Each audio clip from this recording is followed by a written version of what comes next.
But for the 800 convicts who can't leave the prison, life holds little but a nerve-wracking monotony that will go on not for days, but for decades.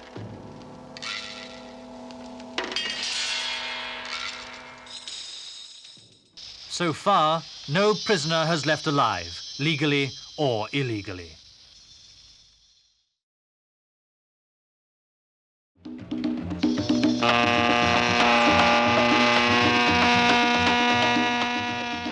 There's no capital punishment for murder in Colombia. Instead, there's Gorgona Penitentiary. Gorgona has 120 guards. Their job is considered so unpleasant and so dangerous that they take it in 3-month shifts. The 900 men they guard are Colombia's convicted murderers. On Gorgona, they don't even have names. They're known by numbers. Primero, 494, pasito. 590.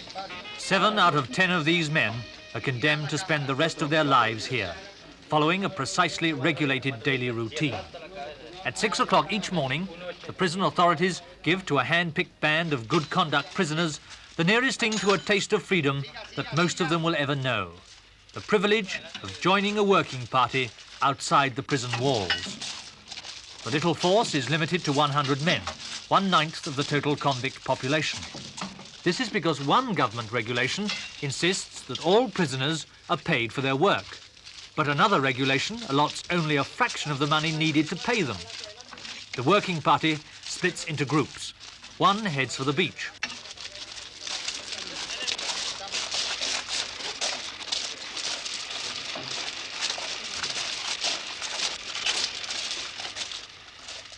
Another group heads for the forests surrounding the prison. Gorgona is 3 miles long by 1 across and mostly jungle. The job of these men is to clear it.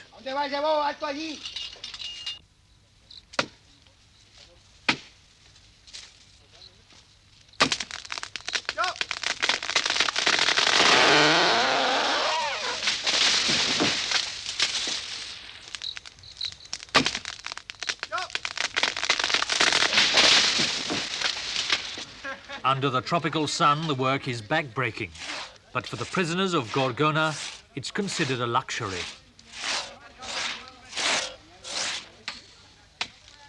But soon, even this outlet for activity is to be denied them. To protect the island's water supply, the tree felling is shortly to be stopped. The logs cut from the jungle are used to help in building the island's jetty. When it's completed, the twice-weekly police boat will be able to bring supplies direct from the mainland instead of transshipping them to a tender. But few of the prisoners will ever make the journey home from the new pier. The penalty for murder in Colombia is 24 years. 1 in 3 of the convicts have committed 2 or more murders. But for the 800 convicts who can't leave the prison, life holds little but a nerve-wracking monotony that will go on not for days, but for decades.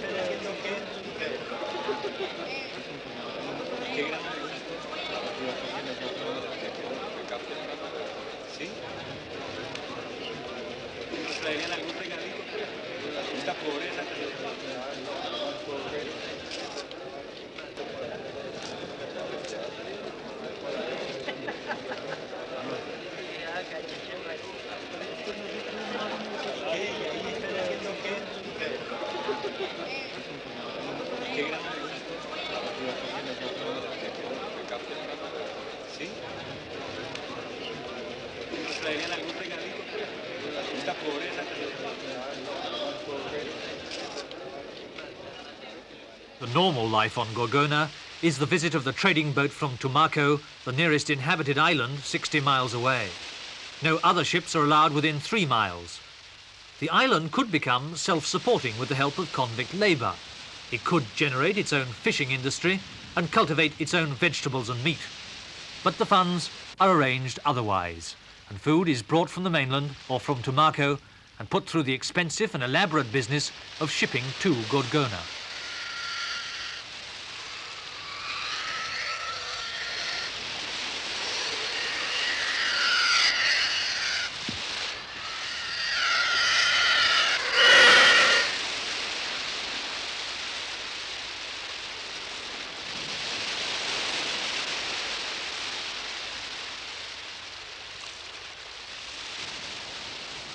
Fish are plentiful all round the island, but because the state doesn't provide enough funds to pay for more guards to stop men escaping, the prisoners are not allowed to catch them. So, paradoxically, more money is spent buying fish from the outside.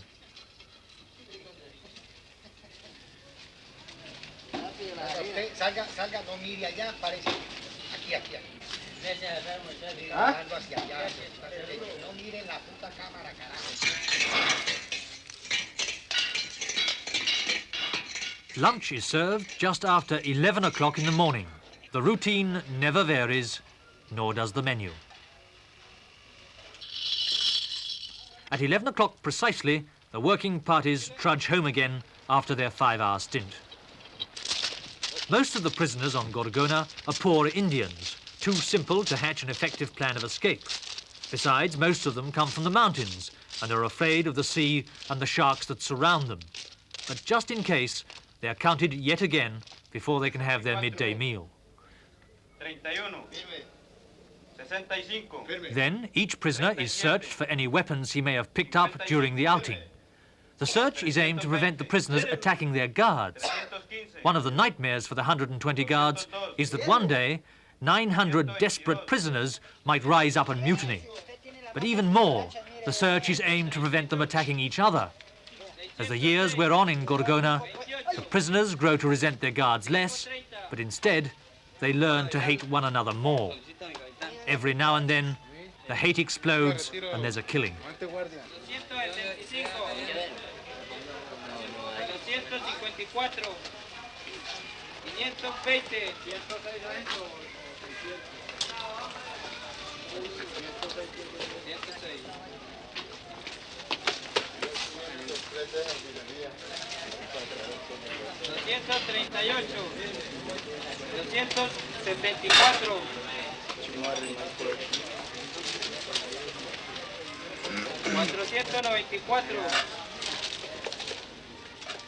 The search sometimes reveals a spectacular haul of small but deadly weapons.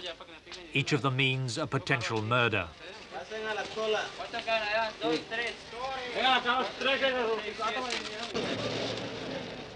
The price for being caught with an offensive weapon, 30 days solitary confinement in a cell too small to stand or lie in. After the search, the men join the lunch queue. The time spent hanging about doing nothing is not time wasted. There is nothing else to do with it. The guards on Gorgona are aware of the danger of idleness, but they complain they can't get the money needed to spend on rehabilitation of the prisoners. And they dare not give any more freedom unless they are given more guards to guarantee security. Either way, it comes back to money. For the guards, it means the ever-present fear of a mutiny. For the prisoners, a prospect of lifelong boredom.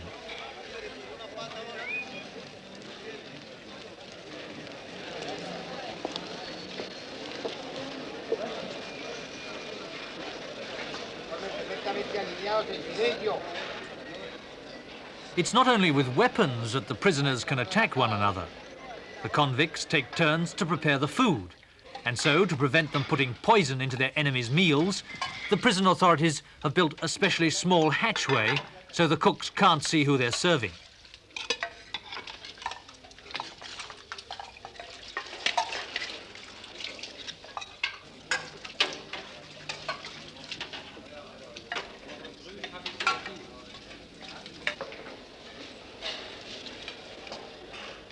The allowance for food, bought in bulk from the mainland, is £100 a day. That works out at just under half a crown a head for each prisoner. Last year, Colombian deputies tried to get the prison grant cut. The Justice Minister argued successfully it would endanger security.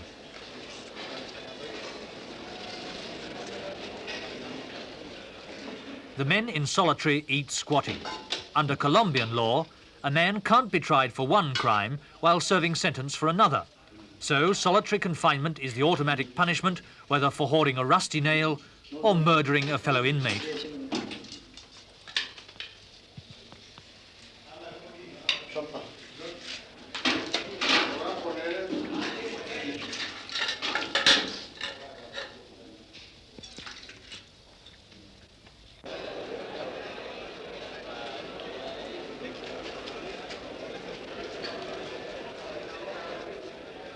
There are no organized activities after lunch. No visitors are allowed on Gorgona. Most of these men will never leave Gorgona, never again see their families, never even set eyes on a woman, let alone live a normal life. Denied the right to work, they have no choice but to surrender completely to boredom or make their own amusements.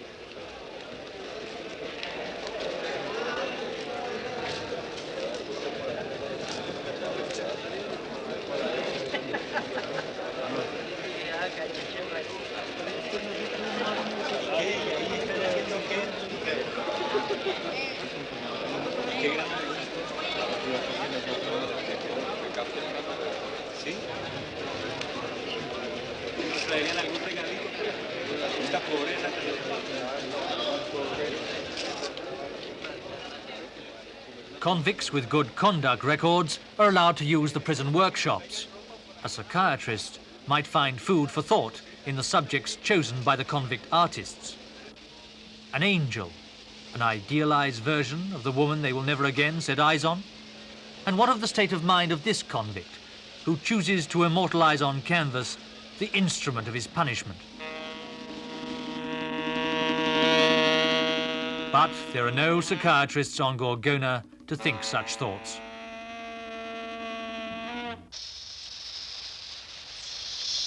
Once the men are in, an electrified wire fence encircling the prison ensures they stay there.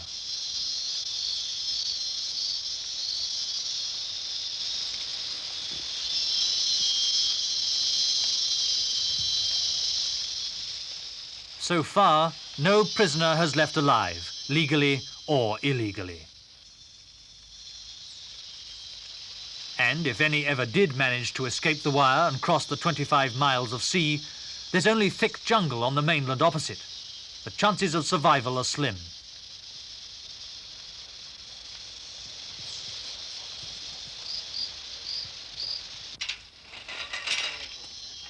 Once a day, there occurs the one unpredictable event to break the monotony of prison routine: a surprise search for weapons.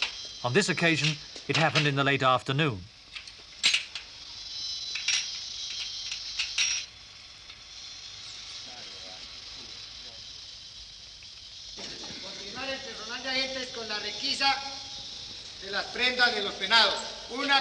The men are made to undress down to their underpants. Camiseta, camisa, pantalones y gorra. Their clothes are searched.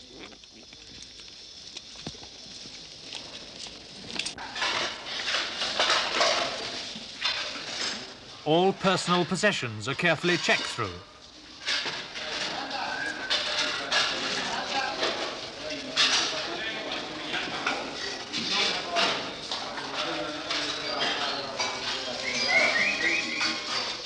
A mug that could conceal a razor blade. The lining of a shirt could hide a knife. A shoe might have money that shouldn't be there. At nightfall, the 900 prisoners are shut into their cells for 13 hours. For the guards outside, ever fearful of a mutiny, the search goes on.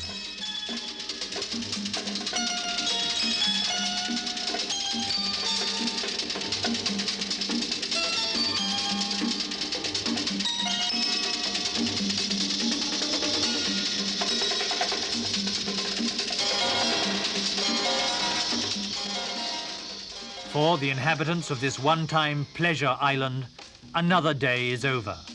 A day just like the one before, just like the one to come.